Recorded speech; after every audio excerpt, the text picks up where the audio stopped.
আমাৰ নগাঁৱত থকা এই ঠাইখনলৈ এবাৰ মন কৰক আৰু ইয়াৰ পাছত মই আপোনালোকক জনাই আছো যে আজি মই ক'ত আহিছো।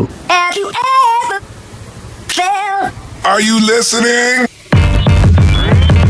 হেল্ল' গাইজ, কি খবৰ তোমালোকৰ? মই বৰ্তমান আছো আমাৰ নগাঁৱৰ হাইবগাঁৱত থকা ৰেলৱে ষ্টেচনত। আৰু ৰেলৱে ষ্টেচন যদিও দেখাত লাগিছে যে মই এখন পাৰ্কত আছো আৰু আপোনালোকেও হয়তো ভাবিছে যে নগাঁৱত এখন নতুনকৈ পাৰ্ক খুলিছে।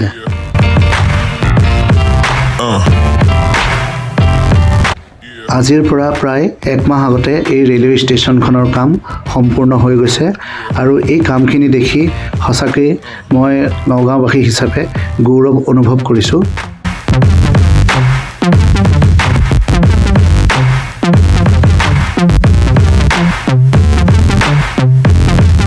আৰু যদি আপুনিও নগাঁওবাসী হয় তেন্তে ভিডিঅ'টো শ্বেয়াৰ কৰিবলৈ নাপাহৰিব আৰু ভিডিঅ'টোত এটা কমেণ্ট কৰিব যাতে এনেকুৱা ধৰণৰ ভিডিঅ' আৰু বনাব পাৰোঁ। Bye bye.